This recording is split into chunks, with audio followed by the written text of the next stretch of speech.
અમરેલીની વાત કરીએ તો અમરેલીના ધારીમાં અસામાજિક તત્વના મકાનો પર ગેરકાયદે મકાનો પર દબાણ કરવામાં આવ્યું છે। બુલડોઝર ફેરવી દેવામાં આવ્યું છે। ખોડિયાર ડેમ નજીક બે ગુંડા તત્વોના ગેરકાયદે બાંધકામ પર બુલડોઝર ફેરવી દેવામાં આવ્યું।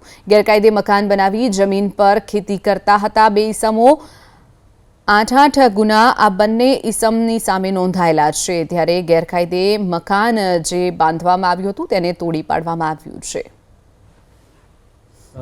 પેશકદમી કરનાર ઈસમનું નામ છે રામભાઈ ગમાભાઈ મેર અને લખનભાઈ ગમાભાઈ મેર। તેઓ દ્વારા આશરે 10 થી 12 વર્ષથી અહીંયા પેશકદમી હતી। અગાઉ સિંચાઈ વિભાગ દ્વારા 2016ની અંદર આ પેશકદમી દૂર કરવામાં આવેલ હતી। ત્યારબાદ 2020ની અંદર પણ ફરીથી બધા પાકા જે બાંધકામો અહીંયા થયેલ હતા એ દબાણ દૂર કરવામાં આવેલ અને ત્યારબાદ લેન્ડ ગ્રેબિંગનો ગુનો સિંચાઈ વિભાગ દ્વારા દાખલ કરવામાં આવેલ હતો।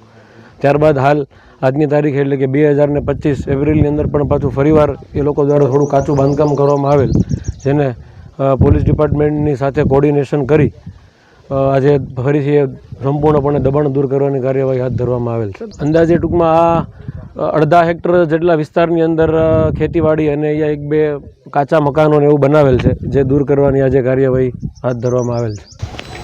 ગુજરાત સરકાર દ્વારા તેમજ માનનીય ડીજી સાહેબ દ્વારા જે વિસ્તારના જે ગુંડા તત્વો છે એમને આઈડેન્ટિફાઈ કરી અને લિસ્ટ બનાવવાની સૂચના આપવામાં આવેલી હતી। તે અંતર્ગત માનનીય આઈજી સાહેબ અને માનનીય એસપી સાહેબની સૂચના પ્રમાણે ધારી ડિવિઝનમાં પણ જે ગુંડા તત્વો છે તેમને આઈડેન્ટિફાઈ કરવામાં આવેલા હતા। આ ગુંડા તત્વોની સામે વિવિધ કામગીરી કરવામાં આવેલી છે, જેમનામાં એમના ઇલીગલ કન્સ્ટ્રક્શનો તોડવામાં, ગેરકાયદેસર વીજળી કનેક્શન હોય તેને પણ તોડવામાં આવી રહ્યા છે। આજે જે બે ગુનેગાર છે રામાભાઈ લક્ષ્મણ મેર તથા કાનાભાઈ લક્ષ્મણ મેર, જેમના વિરુદ્ધમાં મારામારી, પ્રોહિબિશન, ચીટિંગ, એટ્રોસિટી તથા લેન્ડ ગ્રેબિંગ જેવા અનેક ગુનાઓ દાખલ છે, તેમના દ્વારા ઇરિગેશન ડિપાર્ટમેન્ટની જે જમીન છે ત્યાં ગેરકાયદેસર બાંધકામ કરવામાં આવેલું હતું। ઇરિગેશન ડિપાર્ટમેન્ટ, લોકલ તંત્ર અને પોલીસ તંત્રના સહયોગથી આ જે ગેરકાયદેસર બાંધકામ છે એને આજે તોડવામાં આવી રહ્યું છે।